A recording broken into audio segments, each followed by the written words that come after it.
அல்லேலூயா, அல்லேலூயா. நல்லா இருக்கீங்களா? சுகமாக இருக்கீங்களா? இந்த வருஷம் முடிய போகுது.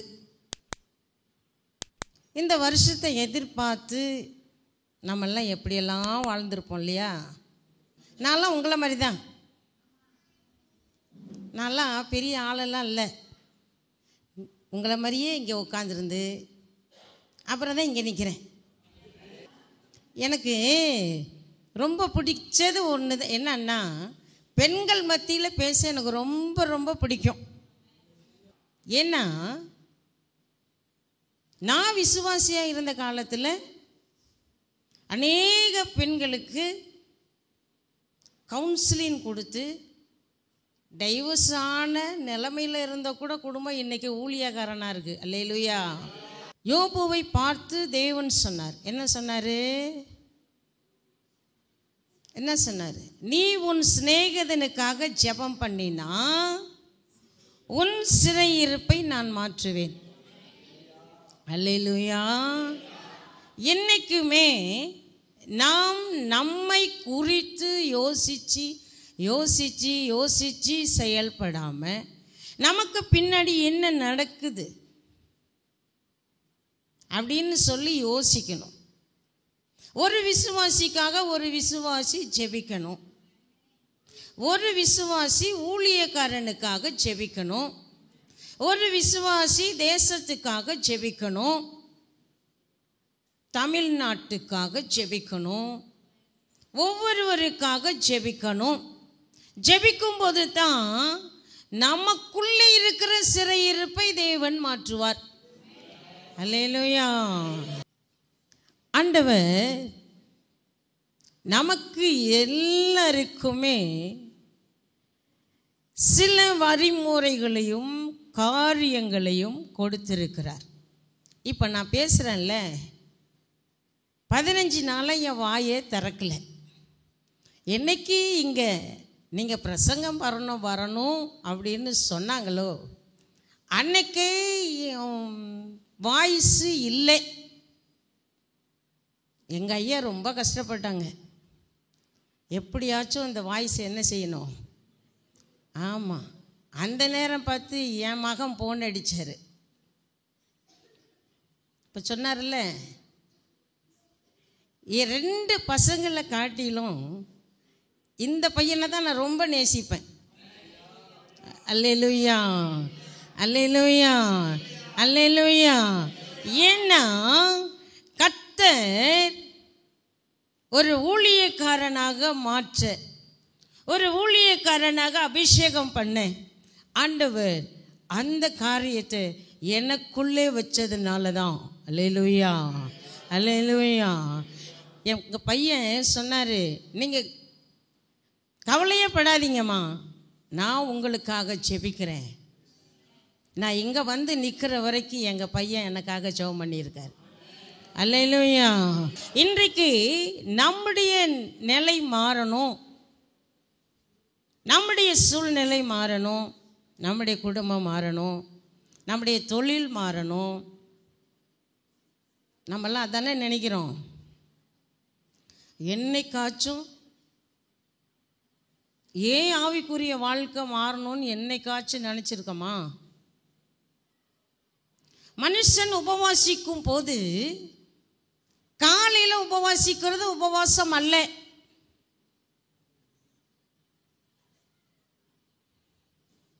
அப்போ எப்போ உபவாசிக்கணும் சொல்லுங்க பார்க்கலாம். மத்தியானம் நல்லா சாப்பிட்றோம்ல, காலையில் பட்னியாக போட்டுட்டு மத்தியானம் என்ன சாப்பிட்றோம்? நல்லா வேண்டிங்கிறத எல்லாமே வச்சு என்ன செய்கிறோம்? நல்லா வயிற்றுல சாப்பிட்றோம். நமக்கு என்னென்ன தேவையோ அத்தனையும் நமக்கு முன்னாடி என்ன செய்யுது? இருக்குது. இல்லை, மத்தியானத்தை பட்னி போடுறது தான் உபவாசம். அல்லேலூயா.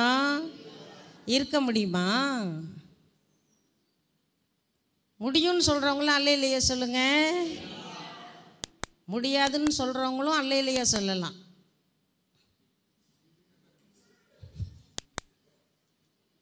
இன்னைக்கு தன்னைத்தான் வெறுத்து ஆண்டவருக்கு பின்னாடி போக முடியாத ஒவ்வொரு விசுவாசியும் அவன் நிலை நிற்கவே முடியாது. அல்லேலூயா, அல்லேலூயா, அல்லேலூயா. நான் ஜெபிக்கும்போது இந்த சபையை குறித்து ஒரு வார்த்தை ஆண்டவர் சொன்னார். அதைத்தான் நான் இங்கே இப்போ சொல்ல போகிறேன். எடுக்கலாமா?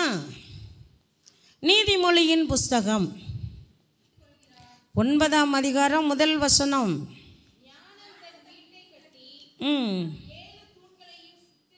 சித்திரம் தீர்த்து தன் கொழுத்த ஜந்துக்களை அடித்து திராட்சை ரசத்தை வார்த்து வைத்து தன் போஜன பந்தியை ஆயத்தப்படுத்தி போதும். நீதிமொழி புஸ்தகத்தில் சாலமோன் ஞானி சொல்றாரு, ஞானம் தன் வீட்டை கட்டி 7 தூண்களால் சித்திரம் தீர்த்து. அதுதான் மெயின் பாயிண்ட். ஆண்டவர் எனக்கு சொன்ன வார்த்தை அது மட்டும்தான். 7 தூண்களால் சித்திரம் தீர்த்து ஞானம் தன் வீட்டை கட்டி. இப்போ யாரெல்லாம் உலக பிரகாரமாக பார்த்தா நம்முடைய வீட்டை எப்படி கட்டுறோம்? அஸ்திவாரம் போடாமல் ஒருவனும் ஒரு காலும் சபையோ வீடையோ கட்ட முடியாது. ஒரு சபைக்கு அஸ்திவாரம் விசுவாசி. ஆண்டவர் எனக்கு அதை தான் சொன்னார். நீ அதை தான் போய் சொல்லணும் அங்கே. அல்லேலூயா. நமக்கு தேவனோடு கூட நெருங்கிய உறவு இல்லாததுனால தான் அவருடைய சத்தத்தை நம்மளால் நேராக கேட்கவே முடியல. தாவீது ஒரு இடத்துல சொல்கிறாரு, 1 நாளாகமம் 8ஆம் அதிகாரம் 9வது வசனம். 9, என் குமாரனாகிய சாலமோனே,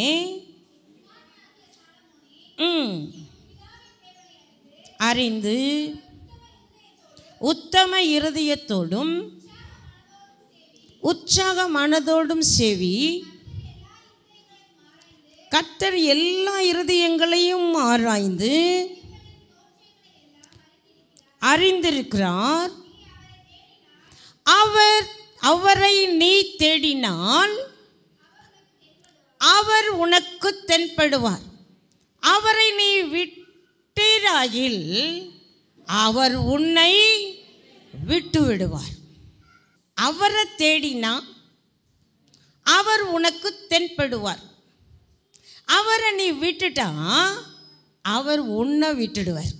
இந்த வருஷம் எப்படியோ போயிடுச்சு, அவரை தேடலை. ஞாயிற்றுக்கிழமை மட்டும்தான் ஆராதனைக்கு வரும். எல்லா சபையிலும் இப்படி தான் இருக்குது. ஏன் அப்படின்னா நமக்கெல்லாம் நிறைய வேலை. இந்த வருஷம் முடிய போகிற நேரத்தில் நம்ம வந்திருக்கிறோம். அடுத்த வருஷத்துக்கு ஆண்டவர் நம்மை எப்படி ஆயத்தப்படுத்த போகிறார், இந்த சபையை கர்த்தர் எப்படி ஆயத்தப்படுத்த போகிறார், அவருக்காக நாம் என்ன செய்ய வேண்டும் என்கிறதான அந்த செய்தி தான் இப்போ உங்களுக்கு வந்து கொண்டு இருக்குது. நான் இப்படியே தான் இருப்பேன், என் சபை இப்படியே தான் இருக்கும் இல்லை. நல்லா குறித்து வச்சுக்குங்க. அவரை தேடினால் அவர் உனக்கு தென்படுவார். அவரை விட்டுட்டா அவர் உன்னை விட்டுடுவார். எப்பயுமே வரமாட்டார். பிரச்சனைனாலும் வரமாட்டார், போராட்டம்னாலும் வரமாட்டார், இப்படி அப்படின்னாலும் வரமாட்டார், சாப்பிடாம இருக்கிறேன்னு சொன்னாலும் வரமாட்டார், எங்கள் வீட்டுக்காருக்கு வேலையே இல்லைன்னு சொன்னாலும் வரமாட்டார். ஏன் அப்படின்னா நீங்கள் அவரை தேடலை. இப்போ எப்படியெல்லாம் தேடணும்? அதை தான் நான் உங்களுக்கு முன்னாடி காமிச்சேன். ஞானம் என்ன செய்யுமா? தான் வீட்டை கட்டுமா. வீட்டை கட்டுறதுக்கு முன்னாடி அஸ்திவாரம் போடுமா. அது எப்படியெல்லாம் அஸ்திவாரம் போடும் தெரியுமா? ஜெபத்தில், உபவாசத்தில், எல்லா விதத்திலையும் அது என்ன செய்யுமா? அது நிறைய லிஸ்ட் இருக்கு. அஸ்திவாரம் போடுமா. அஸ்திவாரம் போட போட போட போட போட அந்த வீடு அஸ்திவாரம் எழும்பி அது கட்ட ஆரம்பிக்கும் போது தான் அது ஒரு மாளிகையாய் மாறுதான். 7 தூண்களால் சித்திரம் தீர்த்து. இன்றைக்கு நாம் எல்லாம் சபைக்கு யாராக இருக்கிறோம்? தூண்களாக இருக்கிறோம். இந்த தூணு விசேஷமே இல்லாமல் அப்படியே நின்றுச்சுன்னா இந்த தூணை என்ன பண்ணுவாங்க? இந்த தூணு நல்லா இல்லை, இந்த தூணை இடித்து தள்ளிட்டு வேற தூணை என்ன செய்வாங்க? நம் தேவனுக்கு ஒரு நல்ல ஊழியக்காரியா, இப்போ நம்மளாம் விசுவாசியாக தாங்க உட்காந்துருக்கோம். நாம் விசுவாசியாக தான் உட்காந்துருக்கோமே தவிர நம்மை நாமே ஒரு நல்ல போர் சேவகனாய் மாற நமக்கு முடியல. எத்தனை பேர் இங்கே ரட்சிக்கப்பட்டிருக்கீங்க? எத்தனை பேர் விசுவாசியாக இருக்கீங்க? உங்களை கொண்டு 2025 ஊழியக்காரனை கொண்டு அல்ல, உங்களை கொண்டு இந்த சபையை தேவன் மறுரூபப்படுத்துவாராம். மறுரூபம் என்பதற்கு ஒரு வித்தியாசமான அனுபவம். இன்னைக்கு நடந்தது மாதிரி இல்லை. ஆராதனையில் மாற்றம், ஜெபத்தில் மாற்றம், பிரசங்கத்தில் மாற்றம், வருகிற ஒவ்வொரு விசுவாசிக்குள்ளும் மாற்றம். ஏன் அப்படின்னா நீங்கள் போட்டுகிற அஸ்திவாரம் வல்லமை உள்ளதாக இருக்கணும். ஜெபம் வல்லமை உள்ளதாக இருக்கணும். உபவாசிக்கிறதுல வல்லமை உள்ளதாக இருக்கணும். வேதம் வாசிக்கிறதுல வல்லமை உள்ளதாக இருக்கணும். அப்படி இருந்தால் தான் நாம் தூணாய் நிற்க முடியும். அல்லேலூயா, அல்லேலூயா, அல்லேலூயா. நாங்கள் விசுவாசியாக இருந்த காலத்தில் ஊழியக்காரர் வீட்டுக்கு வந்துட்டாருன்னா அவருக்கு ஒரு மதிப்பு தான். அப்போ இப்போ இல்லை, அப்போ ஊழியக்காரர் அங்கே வந்துட்டாருன்னா இங்கே நாங்கள் சேர்லாம் எடுத்து போட்டு பயபக்தியாக நிற்போம். ஏன்னா யார் வரா? அவர் ஏசப்பா வர்றாரு. ஏன்னா ஊழியக்காரனை பார்க்குறவங்க நான் அவரோட இருக்கிறேன், ஏசு அவரோட இருக்கிறார். இன்றைக்கி அந்த மதிப்பு மரியாதைலாம் இல்லைங்க. அவரா அதை பாரு அங்கே வந்துட்டு இருக்காரு, அவர் வரட்டும் பார்த்துக்கலாம். இன்றைக்கி அப்படி தான் விசுவாசி. ஆமாவா? தீர்க்கதரிசியின் கண்களுக்கு மறைவாய் ஒன்றுமே இருப்பதில்லை. நீங்கள் எங்கே இருக்கீங்க? எங்கே உட்காந்துருக்கீங்க? என்ன பேசுகிறீங்க? எப்படி நடக்கிறீங்க? நீங்கள் எப்போ கிளம்புறீங்க? அப்படி எல்லாம் யாருக்கு தான் தெரியுமா? தீர்க்கதரிசிக்கு தெரியும். அல்லேலூயா. நாமே தான் நாம் நினைக்கிறோமே தவிர நாம் தேவனுக்காக தேடுகிறது இல்லை. நாம் சபைக்கு தூண். அந்த தூண் சரியாக இருந்தால் தான் அந்த தூணை சித்திரம் தீர்க்க முடியுமா? அந்த தூணை அலங்கரிக்க முடியுமா? அந்த தூணுக்கு ஆண்டவர் அபிஷேகத்தை தருவாராம். அந்த தூண் மேலே ஆண்டவர் வச்சிருக்கிற நம்பிக்கையும் அவர் தருவாராம். இப்போ ஆண்டவர் ஏன் மேலே வச்சிருக்கிற நம்பிக்கை என்ன தெரியுமா? செத்து போய் இருக்கிற சபையெல்லாம் உயிர்ப்பிக்கணும். உயிருக்கு இழுத்துக்கிட்டு இருக்கு பார்த்தீங்களா? இன்னைக்கா நாளைக்கா, இன்னைக்கு நாளைக்குன்னு தண்ணி ஊற்றுவாங்களா? இது எப்போ அந்த உயிர் போகும் அப்படின்னு இருக்கிற அந்த சபையெல்லாம் உயிர்ப்பிக்கிறதுக்கு தான் ஆண்டவர் என்னை அழைத்திருக்கிறார். எசேக்கியேல் தீர்க்கதரிசன புஸ்தகத்தில் 37ஆம் அதிகாரத்தில் அங்கே எசேக்கியேல் தீர்க்கதரிசியை பார்த்து ஆண்டவர் ஒரு வார்த்தை சொல்லுகிறார். நீ பள்ளத்தாக்குகளில் நீ பேசு, பள்ளத்தாக்குகளில் நீ பேசு. வாசிக்கலாமா? அப்பொழுது அவர் என்னை பார்த்து நீ ஆவியை ஆவியை நோக்கி தீர்க்க தரிசனம் உரை. மனுபுத்திரனே நீ தீர்க்க தரிசனம் உரைத்து ஆவியை நோக்கி கர்த்தராகிய ஆண்டவர் உரைக்கிறது என்னவென்றால் ஆவியே நீ காற்று திசையை நான்கிலும் இருந்து வந்து கொலையுண்ட இவர்கள் உயிரடைந்து காலூன்றி மகா பெரிய சேனையாய் நின்றார்கள். அப்பொழுது அவர் என்னை நோக்கி மனுபுத்திரனே, இந்த எலும்புகள் இஸ்ரவேல் வம்சத்தார் அனைவருமே, இதோ அவர்கள் எங்கள் எலும்புகள் உலர்ந்து போயிற்று, எங்கள் நம்பிக்கை அற்று போயிற்று, நாங்கள் அறுப்புண்டு போகிறோம் என்கிறார்கள். போதும். இங்க எசேக்கியேல் தீர்க்கதரிசிகிட்ட தேவன் சொல்லுகிறார், இந்த எலும்புகள் உயிரடையுமா? அப்ப எசேக்கியேல் தீர்க்கதரிசி என்ன சொல்லியிருப்பாரு? உயிரடையும். உங்க ஆவி வந்தா உயிரடையும். எலும்பெல்லாம் உலர்ந்து போயிருக்கான். அங்க கீழே குறிச்சிருக்குது, உங்கள் எலும்பெல்லாம் உலர்ந்து போயிருக்கு. அப்ப உலர்ந்து போன எலும்பு எல்லாம் என்ன செய்யாது? உயிர் அடையாது. மரணத்துக்கு போராடிட்டு இருக்கிறவன் என்ன செஞ்சாலும் பிழைப்பானா? ஏன்னா அங்க ரெடியா இருக்கு. என்ன ஒரு பழமொழி ஒன்று இருக்குல்ல, எங்க ஐயா அடிக்கடி சொல்லுவார், மனுஷனை பார்த்து வா வான்னு கூப்பிடுதான். ஆனால் மனுஷன் மண்ணை வாங்கணும், வீடு கட்டணும், இப்படி இருக்கணும், அப்படி இருக்கணும்னு நினப்பானோ. ஆனால் மண்ணு சொல்லுமா, நீ எப்படா என்கிட்ட வருவ? நான் உனக்காக ஆயத்தமாக இருக்கிறேன், நீ இன்னும் இதிலையே இருக்கணும்னு விரும்புறியே அப்படின்னு மண்ணு கேட்குமா. இப்போ உலர்ந்து போயிருக்கிற எலும்புகள் உயிரடையணுமா வேணாமா? பள்ளத்தாக்குள்ளே இருக்கிற எலும்பு, இப்போ சபையாகிய பள்ளத்தாக்கு, இந்த பள்ளத்தாக்குல எல்லா எலும்பும் உட்கார்ந்துருக்கு. இதில் எந்தெந்த எலும்பு உயிரடையும் எந்த எலும்பு உயிரடையாதுன்னு எனக்கு தெரியாது. பிரசங்கத்துக்கு கடைசியில் தான் தெரியும். 2025 இந்த எலும்பு என்ன செய்ய போகுது, எப்படி அஸ்திவாரம் போட போகுது, அது என்னென்ன செய்ய போகுது, அது சபைக்கு என்ன செய்ய போகுது, அப்புறம் தான் தெரியும். இங்கே எசேக்கியேல் தீர்க்கதரிசி சொல்றாரு, வாசிக்கலாம்.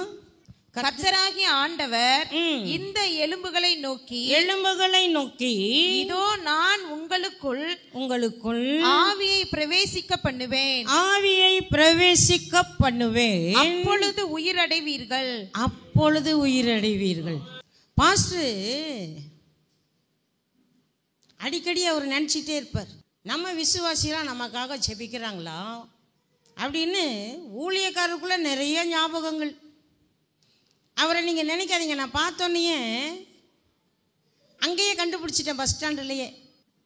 நீங்கள் எப்போ ஆராதனை ஆரம்பிக்கிறீங்களோ அப்போவே தேவன் இங்கே வந்துடுறாரு. கர்த்தருடைய கண்கள் உங்களையும் என்னையும் பார்க்குதான். அதை தான் தாவீது சொல்றார் சாலமோனுக்கு. சாலமோனுடைய வாழ்க்கையில் என்ன நடக்க போகுது அப்படின்னு தாவீதுக்கு தீர்க்க தரிசனமாக தெரியும். அதனால தான் பத்மியு குருட அங்கே உட்கார்ந்துருக்கும் போது இயேசு கிறிஸ்து போனாரு. அவன் கூப்பிடுறான், தாவீதின் குமாரனே அப்படின்னு கூப்பிடுறான். ஏன்? தாவீதின் குமாரனுக்குள்ளே வல்லமையும் உண்டு, அபிஷேகமும் உண்டு, சுகமளிக்கும் வல்லமையும் உண்டு. 7 தூண்களால் சித்திரம் தீர்த்து. திருப்பி நான் அங்கே வந்துடுவேன். உலர்ந்து போய் இருக்கிற எலும்பெல்லாம் உயிர் அடையணும். அப்போ இந்த பள்ளத்தாக்கை பார்த்து எசேக்கியேல் தீர்க்கதரிசிகிட்ட தேவன் சொன்னார். என்ன சொன்னாரு? 7 எனக்கு கட்டளையிட்டபடியே நான் தீர்க்க தரிசனம் உரைத்தேன். நான் தீர்க்க தரிசனம் உரைக்கையில் ஒரு இரைச்சல் உண்டாயிற்று. இதோ அசை உண்டாகி ஒவ்வொரு எலும்பும் தன் எலும்போடு சேர்த்து கொண்டது. நான் பார்த்து கொண்டிருக்கையில் இதோ அவைகள் மேல் நரம்பு மாம்சம் உண்டாயிற்று. உண்டாயிற்று. மேற்புறம் எங்கும் தோலினால் மூடப்பட்டது. ஆனாலும் அவைகளில் ஆவி இல்லாதிருந்தது. ஆமா, எல்லாமே இருக்குங்க. தீர்க்க தரிசனம் உரைக்கிறாரு எசேக்கியேல் தீர்க்கதரிசி. நரம்போட சேர்ந்துச்சான், எலும்போட சேர்ந்துச்சான், மாம்சமும் ஒட்டிக்குச்சான், தோலினால் மூடுனுச்சான். ஆனால் அதுக்கு என்ன இல்லை? ஆவி இல்லை. ஆவி இருந்தால் தானே உயிரடையும், ஆவி இருந்தால் தானே அபிஷேகம் வரும், ஆவி இருந்தால் தானே அந்நிய பாஷை வரும், ஆவி இருந்தால் தானே வல்லமை வரும். அதை தான் எசேக்கியேல் கேட்குறாரு, இந்த எலும்பு உயிரடையுமா? இப்போ நீங்கள் என்ன சொல்கிறீங்க? உயிரடையும், உயிரடையும். 2025 உயிரடையும். இப்போ யாத்திரையாகம புஸ்தகத்தில் 27:10-16 அவைகளுக்கு வெண்கலத்தினாலே 20 தூண்களும் 20 பாதங்களும் இருக்க வேண்டும். தூண்களின் கொக்கிகளும் அவைகளின் தூண்களும் வெள்ளியினால் செய்யப்பட வேண்டும். அங்கே ஒரு புறத்திற்கு 15 முழ நீளமான தொங்கு திரைகளும் போதும். இந்த தூண்கள் எங்க இருக்குதா? ஆசரிப்பு கூடாரத்துக்குள்ளே மோசேக்கு தேவன் கட்டளையிட்டு இந்த தூண்கள் ஆசரிப்பு கூடாரத்தில் 20 தூணு இருந்துச்சான். இப்போ நம்ம 20 தூணுக்கு அதிகமாக இங்கே உட்காந்துருக்கோம்ப்பா. இப்போ இந்த தூணு எங்க நிற்கணுமா? கட்டடத்தின் தூண்கள் பெலன் உள்ளதா இருக்க வேண்டுமா? இந்த 7 தூண்கள், முதல் தூண் என்னவா? பெலன் உள்ள தூண். இந்த பெலன் உள்ள தூண் காத்தடிச்சாலும், புயல் வந்தாலும், மழை வந்தாலும், எது வந்தாலும் என்ன செய்யாது? அசையாது. இந்த தூண் பெலன் உள்ள தூண். இந்த தூண் பெலன் உள்ள தூணாய் மாறினால் ஒளி, கட்டடம், வீடு நிற்காது. இயேசு கடலிலே பயணமானார். நடு கடலில் போன உடனே படகு என்ன செஞ்சிச்சு? படகு இங்கேயும் அங்கேயும் இங்கேயும் அங்கேயும் என்ன செஞ்சிச்சு? அலை மோதினிச்சு. இப்போ இயேசு சாமி என்னதான் பண்ணாரு? அவர் தூங்கலைங்க, இவனுங்க என்ன செய்கிறானுங்கன்னு பார்க்கலாம். நாமெல்லாம் அப்படி தான் பிரசங்கம் பண்ணுறோம். படகுல இயேசுநாதர் தூங்கினாரு, கடல் வந்து கொந்தளிச்சிச்சு, பேதுரு போய் எழுப்பினாரு, உடனே காற்றை கடலையும் பார்த்தா அமைதியாக இரு சொன்னார். அதாங்க, அவ்வளோதான், முடிஞ்சு போச்சு. ஆனால் இந்த படகுல இருந்த இயேசு தூங்கலை. அவர் எங்க இருந்தாரா? பிதாவினோடு கூட சஞ்சரித்து கொண்டிருந்தார். நாம் அலை வரும்போதும் புயல் அடிக்கும் போதும் நாம் எங்க இருக்கிறோம்? பயப்படுறோம். ஆனால் பேதுரு சொன்னாரு, நாங்கள் மடிந்து போகிறது உமக்கு கவலை இல்லையா அப்படின்னு சொன்னார். உடனே இயேசு சாமி அவர் சொன்னார், கடலை பார்த்து, இறையாதே, அமைதியாயிரு.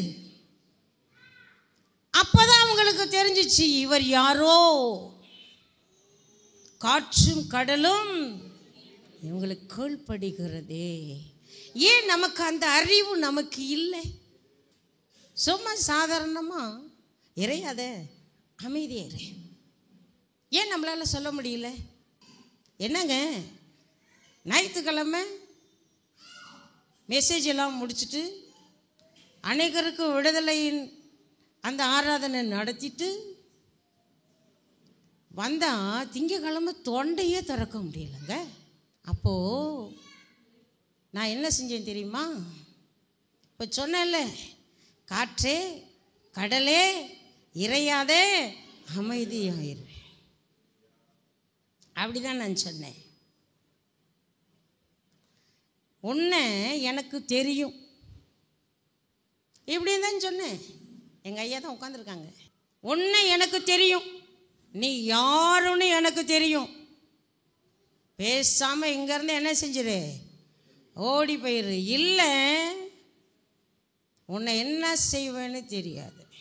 ஏங்க நமக்கு அந்த அனுபவம் ஏன் வரலை? பிசாசை கண்ட பயப்படுறோம்ல, அப்படி தானே? வியாதி வந்தால் என்ன செஞ்சிடறோம்? ஜுரம் வந்தால் என்ன செஞ்சிடறோம்? வைரஸ் ஜுரம் வந்தால் என்ன செஞ்சிடறோம்? பயப்படுறோமா இல்லையா? ஜீவன் போயிடுமா? கொரோனா வந்துடுமா? பயப்படுறோமா இல்லையா? கொரோனா தாங்க இன்னொரு கொரோனா உருவாகிட்டு இருக்கு.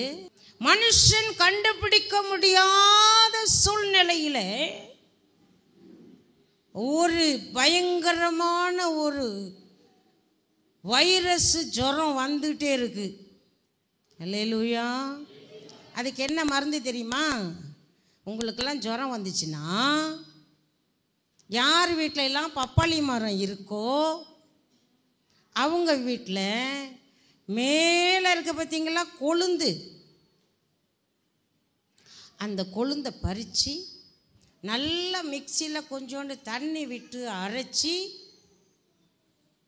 என்ன செஞ்சிடுங்க, 10 மில்லி பெரியவங்க குடிச்சிருங்க. 3 நாளைக்கு குடிச்சிங்கன்னா என்ன ஜுரமாக இருந்தாலும் ஓடி போயிடும். அல்லேலூயா. அதனால தான் பெருக்கு மனுஷன் பாடினாரு பாருங்க, இலைகள் எல்லாம் மருந்தாகணும். இலையெல்லாம் மருந்து தாங்க. நம்ம தான் ஆஸ்பத்திரிக்கு போகிறோம். நான்லாம் ஆஸ்பத்திரிக்கே போக மாட்டேன். எனக்கு 63 வயசு ஆகுது. நான் ஆஸ்பத்திரிக்கே போகிறதில்லை. அல்லேலூயா, அல்லேலூயா. பெலன் உள்ள தூண், நான் எங்கே விட்டாலும் அங்கே வந்துடுவேன். ஒரு சபைக்கு பெலன் உள்ள தூண் அவசியம். அதை தான் தாவீது சொல்றாரு 18ஆம் சங்கீதத்தில் 1வது வசனத்தில் சொல்றாரு, என் பெலனாகிய கர்த்தாவே உம்மில் நான் அன்பு கூறுவேன். என் பெலனாகிய கர்த்தாவே. தாவீதுக்கு தெரியும் அவர் என் பெலன், அவரே என்னை அபிஷேகம் பண்ணி வைத்திருக்கிறார் என்று. அல்லேலூயா, அல்லேலூயா. இந்த பெலன் நமக்கு இருக்கும் வரைக்கும் சபையின் அஸ்திவாரம் ஆடாது. இந்த பெலன் உள்ள தூண் தான் அப்பப்போ என்ன செய்யுமா, ஊழியக்காரரை பலப்படுத்திட்டே இருக்குமா. இப்ப 2வது தூணு நம்ம படிக்க போகிறோம். ஏசாயா தீர்க்கதரிசன புஸ்தகம் 48ஆம் அதிகாரம் 10வது வசனம். இதோ உன்னை புடமிட்டேன், ஆனாலும் வெள்ளியை போல் அல்ல, உபத்திரவத்தின் குகையிலே உன்னை தெரிந்து கொண்டேன். ஏன் இங்கே வந்து நீங்கள் உட்காரணும்? ஏன் நான் பேசுகிற வார்த்தையை நீங்கள் கேட்கணும்? புடமிடுகிற தூண். இன்னைக்கு நீங்கள் புடமிட்டா தான் மற்றவர்களை என்ன செய்ய முடியுமா, அவர்களை சேர்த்து கொள்ள முடியும். அதனால தான் உபத்திரவத்தின் குகையிலே என்னை தெரிந்து கொண்டார். ஏசாயா தீர்க்கதரிசி சொல்லுகிறார், இந்த தூண் யார்? பாடுகள், பிரச்சனைகள், போராட்டங்கள், வேதனைகள், வியாதிகள் எல்லாம் புடமிடுகிறது. கணவன் ரட்சிக்கப்பட்டா மனைவி ரட்சிக்கப்படுறதில்லை. மனைவி ரட்சிக்கப்பட்டு சபைக்கு வந்தா கணவன் என்ன செய்யறதில்லை, ஏற்றுக்கொள்றதில்லை. அது என்னதான்? புடமிடுகிற வாழ்க்கை. நமக்கு அந்த அனுபவம் இருந்தால் தான் மற்றவர்களை சந்திக்க முடியும். நான் இப்படி இருந்தேங்க, ஆண்டவர் என்னை ரட்சித்தாருங்க. நான் இப்படி கஷ்டப்பட்டேங்க, என் வாழ்க்கையை ஆண்டவர் மாற்றினாருங்க. எனக்கு பிரச்சனை இருந்துச்சுங்க, எனக்கு கடன் பிரச்சனை இருந்துச்சுங்க, ஆண்டவர் என்னை மாற்றினாருங்க அப்படின்னு என்ன செய்ய முடியும், சொல்ல முடியும். இந்த தூண் மிக மிக அவசியம். ஆசீர்வாதம் ஆசீர்வாதம் ஆசீர்வதிச்சார் ஆசீர்வதிச்ச இல்லை. நம்மெல்லாம் ரட்சிக்கப்பட்டோன்னா நம்மெல்லாம் நினைக்கிறோம் நம்ம ரட்சிக்கப்பட்டோன்னா ஆண்டவர் நம்முடைய வழியவே மாற்றிடுவாருங்க அப்படின்னு நம்ம நினைக்கிறோம். இல்லை, முள்ளு வழியில் தான் நடக்கணும். ஒவ்வொரு விசுவாசிக்கும் பிரச்சனை உண்டு, ஒவ்வொரு விசுவாசிக்கும் போராட்டம் உண்டு. அது யாராக இருந்தாலும் சரி. இப்போ எனக்கு மட்டும் இல்லையா, எனக்கும் உண்டு. அதன் வழியாய் போனாதான் நான் யார் என்பதை மற்றவர்களுக்கு சொல்ல முடியும். நீங்கள்லாம் கேட்டு பாருங்க, நான் யாரு? நீங்கள்லாம் யார் தெரியுமா? புடமிடப்பட்டு அவருடைய வருகைக்கு ஒவ்வொருவரையும் ஆயத்தப்படுத்துகிற மணவாட்டி. அல்லேலூயா. மணவாட்டி என்கிற ஸ்தானம் என்னைக்கு இந்த சபைக்குள்ளே வருமோ அன்னைக்குத்தான் அவள் உயிர் மீட்சி அடைகிறாள்னு அர்த்தம். அப்போதான் எலும்பு என்ன செய்து உயிர் அடையுது. நரம்புகள் ஒன்றோடு ஒன்று என்ன செய்யுது, இணையுது. எலும்புகள் ஒன்றோடு ஒன்று இணையுது. தசைகளும் தோள்களும் மாம்சமும் ஒன்றோடு ஒன்று என்ன செய்யுது, இணையுது. அப்படின்னா என்ன தெரியுமா?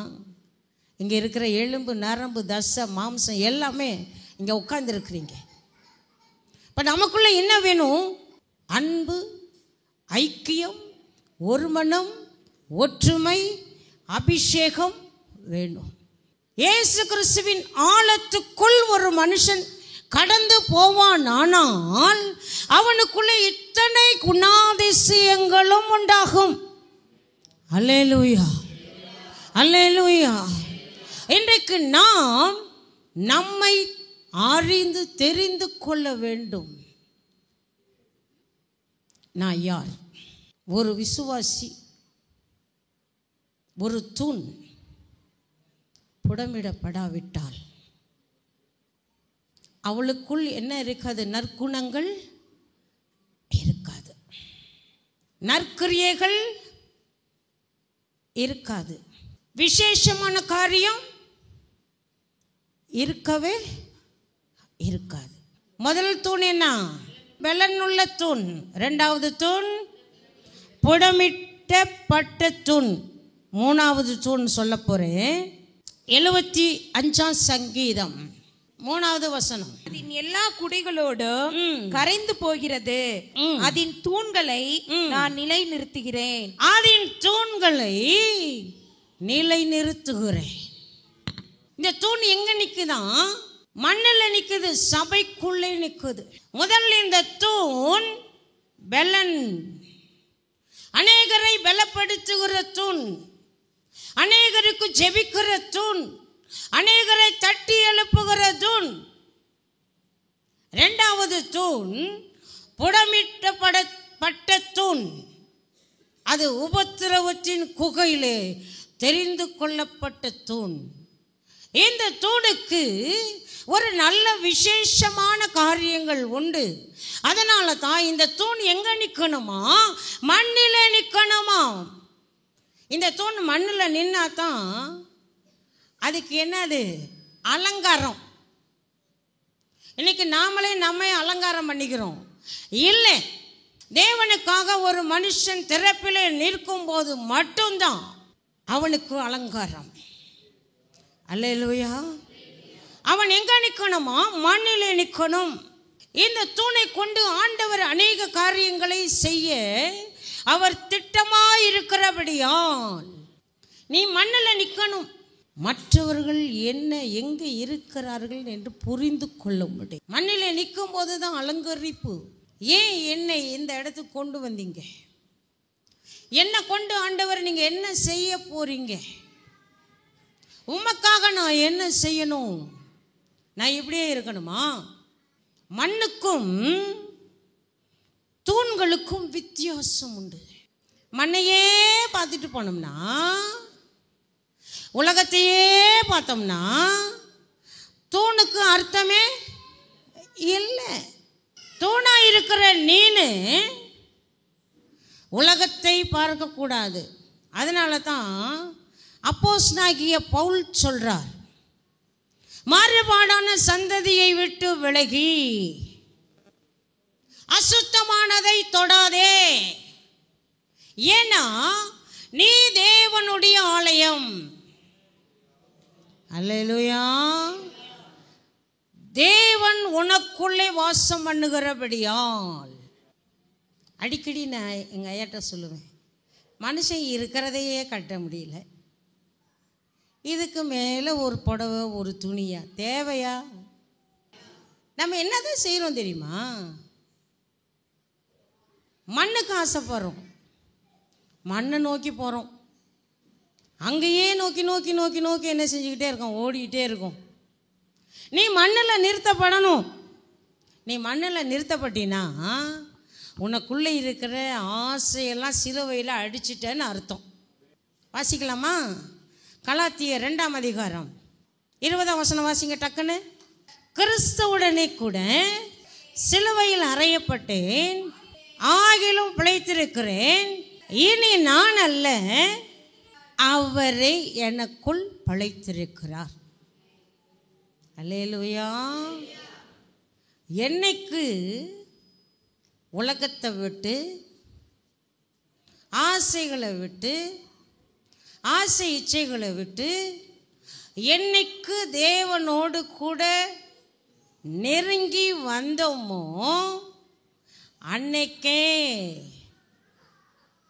என்னம்மா எல்லாத்தையும் சிலுவையில் பயமாக இருக்கா?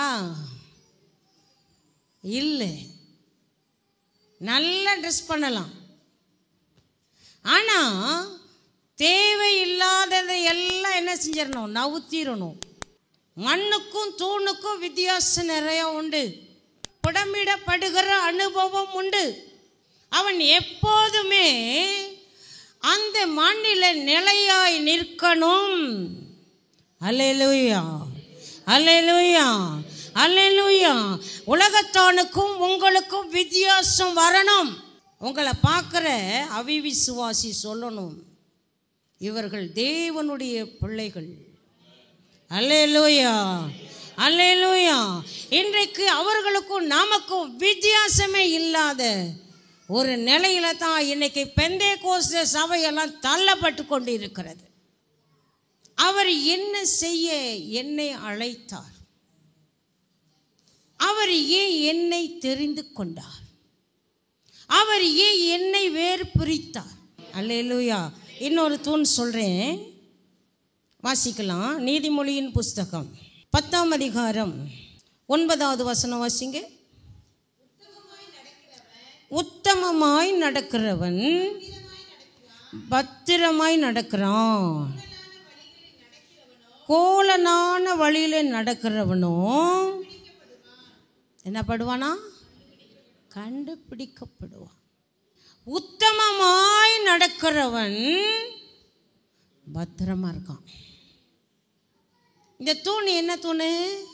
உத்தமமான தூண், தேவனுக்கு பிரியமான தூண், தேவனோடு கூட இணைக்கப்பட்ட தூண், தேவனுக்கும் மனுஷனுக்கும் நேரான தூண்.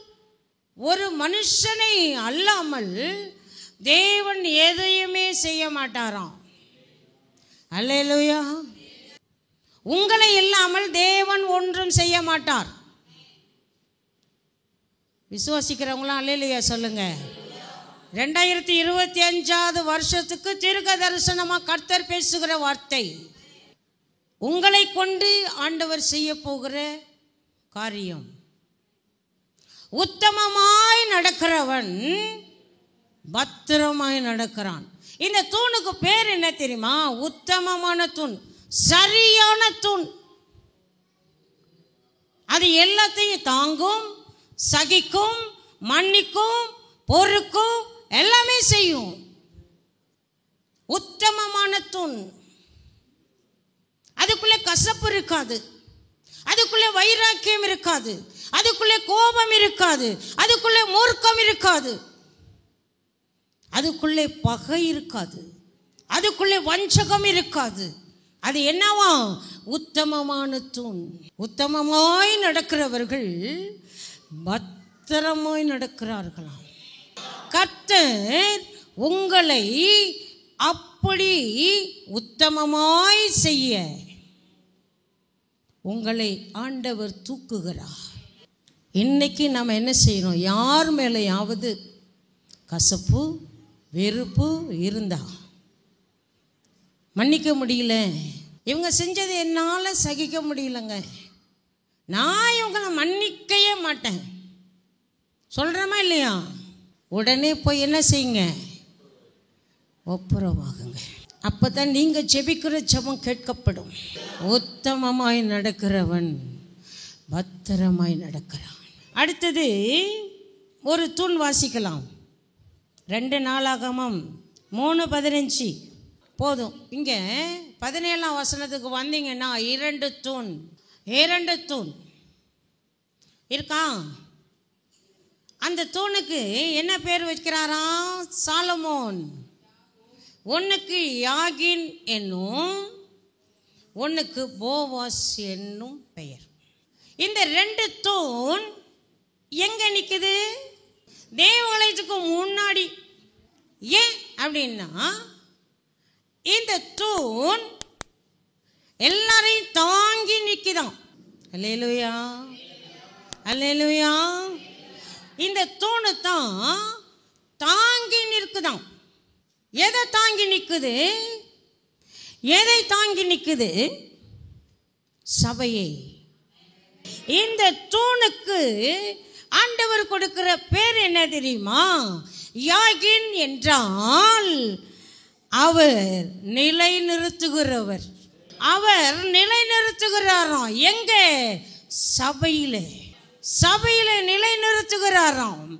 அப்போ போவாஸ் என்றால் அவனின் பலம் அவனுக்குள் இருக்கிறது. அழைக்கப்பட்டு தெரிந்து கொள்ளப்பட்ட ஒரு விசுவாசி, அழைக்கப்பட்ட தூண், தெரிந்து கொள்ளப்பட்ட தூண், நிலை நிற்கிற தூணா, பலம் உள்ள தூணா? இந்த 2 தூண் இருந்தால் ஒழிய இந்த சபை நிற்க முடியாது.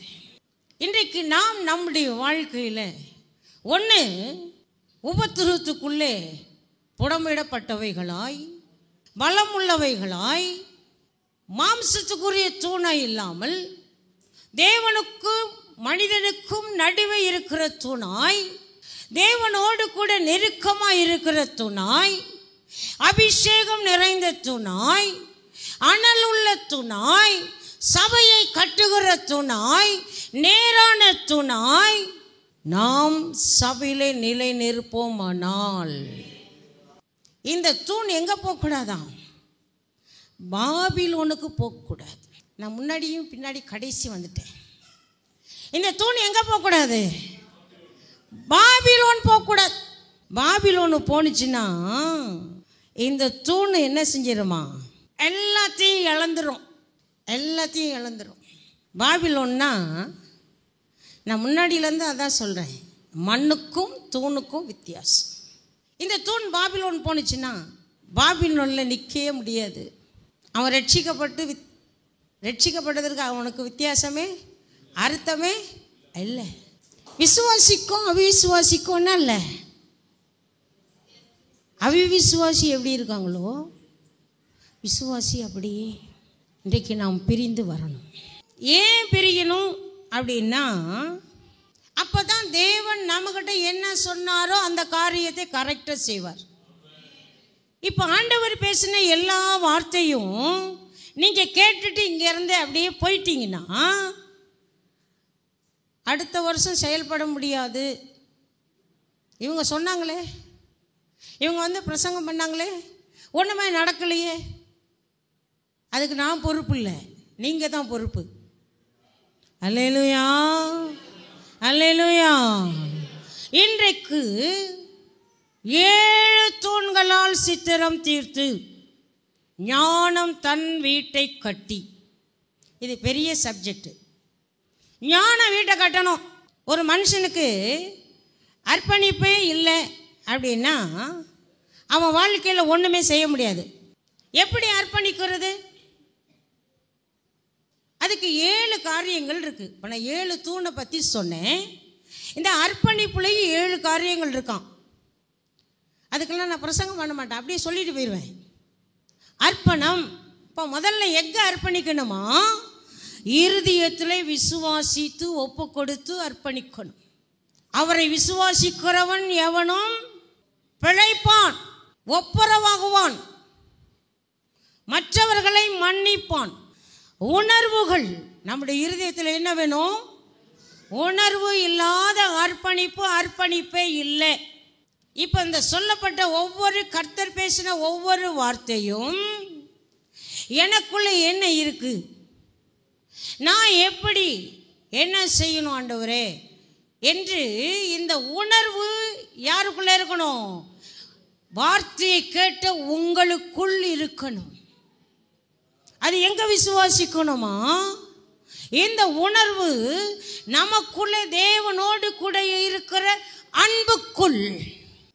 அன்பு என்கிற உணர்வு வந்தால் மட்டும்தான் உணர்வு வரும். அல்லேலூயா, அல்லேலூயா. மூன்றாவது, சிந்தையிலே அர்ப்பணிப்பு வேணும். என்ன வேணும்?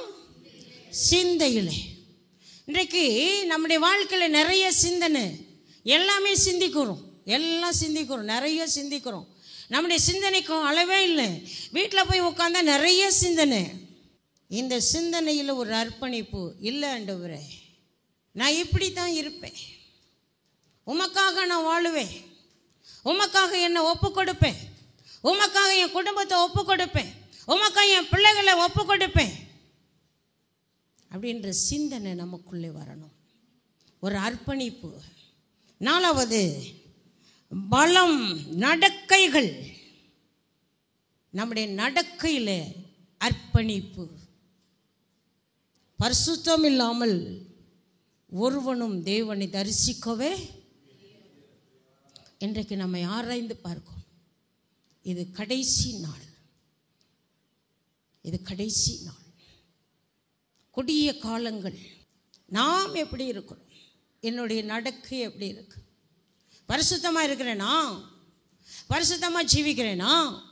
தன்னை ஆராய்ந்து பார்த்தால் ஒளிய ஒருவனும் தூண் அணிக்கவே முடியாது. அடுத்த தூண் பலம், பலம் நிறைந்த தூண் அர்ப்பணிப்பு. அர்ப்பணிப்பு அது நமக்கு அடையாளமாக ஆண்டவர் கொடுக்குறாராம். நான் முன்னாடியே பேசுகிறேன். பலம் நிறைந்த தூணாக இருக்கணும் அப்படின்னா அவர் நமக்கு ஒரு அடையாளம் கொடுக்கிறார். இந்த தூண் அடையாளமாக இருக்கிறது எங்கே? சபையிலே. அர்ப்பணிக்கப்பட்ட பலம் நிறைந்த தூண். அர்ப்பணம் இல்லை, அர்ப்பணிப்பு இல்லை அப்படின்னா நமக்கு அடையாளமே கிடைக்காது.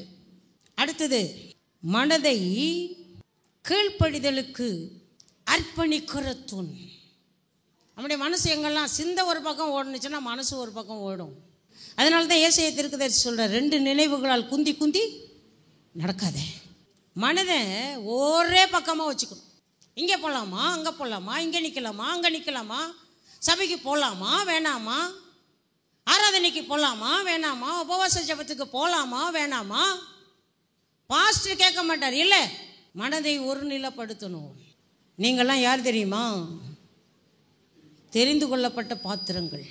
தரிசனம் நிறைந்த நீங்கள் 2025 மாறணும் ஆண்டவர் விரும்புகிறார்.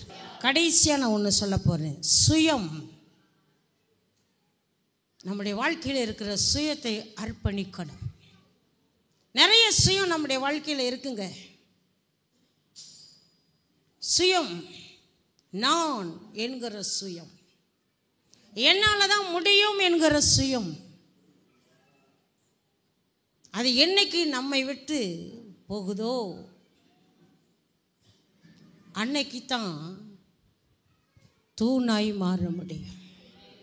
அல்லேலூயா, அல்லேலூயா. இன்றைக்கு நம்முடைய வாழ்க்கை எங்கே இருக்கிறது?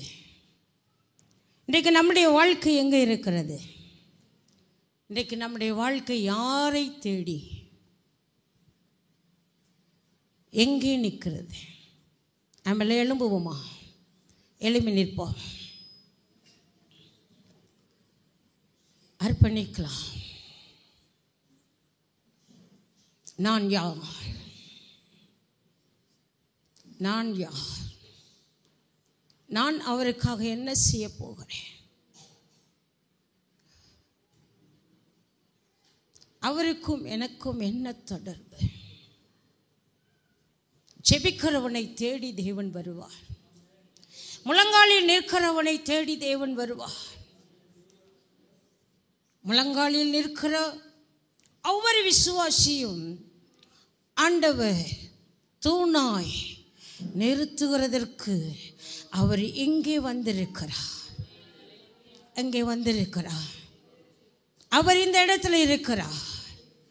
அவர் இங்கே இருக்கிறார். யோவேல் 3:16 சொல்லப்பட்டு இருக்கிற வார்த்தை, அவர் எருசலேமிலிருந்து சத்தமிடுவார், சீயோனிலிருந்து கர்ஜிக்கிறார். எருசலேம் இருந்து அவர் சத்தமிடுகிறார். சபையிலிருந்து அவர் சத்தமிடுகிறார். சீயோனிலிருந்து அவர் கர்ஜிக்கிறார். உங்களுக்குள்ளே அவருடைய சத்தம் கேட்கிறது. நான் யார்? நான் யார்? எனக்கும் அவருக்கும் என்ன உறவு? நாம் எல்லாம் அர்ப்பணிப்போமா?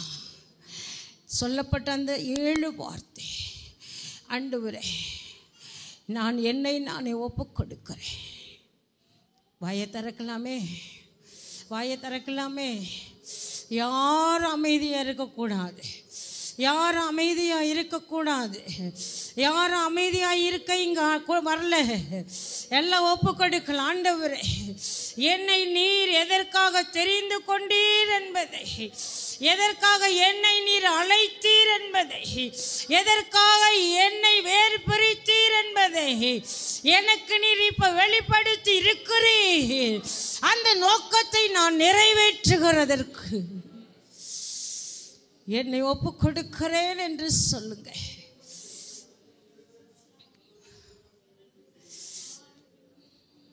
அர்ப்பணிக்கிறவனை தேவன் தேடி வருகிறார்.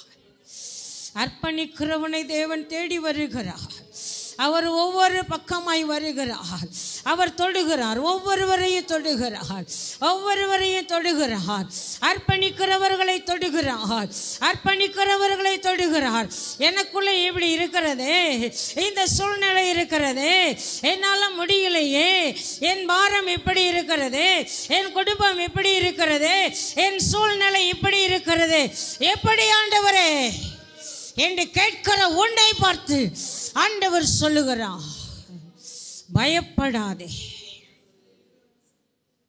நான் முந்தினவரும் பிந்தினவரும், நான் முந்தினவருமாயிருக்கிறேன், பிந்தினவருமாயிருக்கிறேன். உன்னை கொண்டு செய்ய வேண்டியவைகளை நான் இப்பொழுது செய்ய தொடங்கிவிட்டேன் என்று இந்த நாளிலே ஆண்டவர் இந்த சபையை பார்த்து சொல்லுகிறார். அர்ப்பணி, தேவனுடைய பிள்ளையே, நீ தேவனுக்காக நியமிக்கப்பட்டால் ஒளியே நீ தூணாய் நிற்க முடியாது. அர்ப்பணம், அர்ப்பணம். அர்ப்பணிக்கிறவனை தேவன் தொடுகிறார். நன்றி தகப்பனே, நன்றி தகப்பனே, நன்றி தகப்பனே, நன்றி தகப்பனே, நன்றி, நன்றிப்பா, நன்றி, நன்றி, நன்றி. சபையே, சபையை பார்த்து ஆண்டவர் சொல்லுகிறேன் ஒரு முக்கியமான வார்த்தை. நீ என்னை நோக்கி பார்ப்பாயானால் உனக்கு வைராக்கியம் நிறைய, வைராக்கியமான காரியங்கள் நிறைய இருக்கு. நான் அழுகின் பள்ளத்தாக்கில் நடக்கிறேன், அழுது கொண்டே இருக்கிறேன், சுகம் இல்லை, தைரியம் இல்லை, வேதனை என்று நினைக்கிற இந்த சபையின் ஊழியக்காரரை பார்த்து ஆண்டவர் பேசுகிற ஒரு வார்த்தை, முந்தினவைகளை நினைக்காதே, பூர்வமானவைகளை சிந்திக்காதே. இதோ நான் உனக்கு புதிய காரியத்தை நான் உனக்கு செய்வேன். உன் அலைச்சல்களை அறிந்திருக்கிறேன், உன் அழுகையை அறிந்திருக்கிறேன், உன் வைராக்கியத்தை அறிந்திருக்கிறேன், உன் கண்ணீரை அறிந்திருக்கிறேன், உன் துக்கங்களை அறிந்திருக்கிறேன், உன் போராட்டங்களை அறிந்திருக்கிறேன். இனி நீ அழாதே. நான் உன்னை கொண்டு உன் பிள்ளைகளை கொண்டு செய்ய போகிற காரியம் வித்தியாசமாயிருக்கும், வித்தியாசமானதாயிருக்கும் என்று கர்த்தர் இந்த நேரத்தில் சொல்லுகிறார். சபையை சீர்படுத்து என்று கர்த்தர் சொல்லுகிறார். சபையை சுத்திகரி என்று கர்த்தர் சொல்லுகிறார். சபையில் நிறைய பழுது இருக்குன்னு கர்த்தர் சொல்லுகிறார். பழுதை சீர்படுத்து, களைகளை பிடுங்கு. எந்த நிலத்தில் களைகள் இருக்குதோ அந்த நிலத்தில் பயிர் வளர முடியாது, கனி கொடுக்க முடியாது. திராட்சை தோட்டத்தை கெடுக்கிற குழி நரியும் சிறு நரியும் பிடிக்க கர்த்தர் சொல்லுகிறார். இந்த நாளிலே தேவன் ஒரு மகத்தான காரியத்தை இந்த பகுதியில் இருக்கிற எல்லா ஜனங்களும் அறிந்து கொள்ளும்படிக்கு ஒரு காரியத்தை செய்வேன் என்று கர்த்தர் சொல்லிக் கொண்டிருக்கிறார். நம்முடைய கரத்திலே அர்ப்பணிக்கிறோம். ஆண்டு கொள்ளுங்க, நடத்துங்க.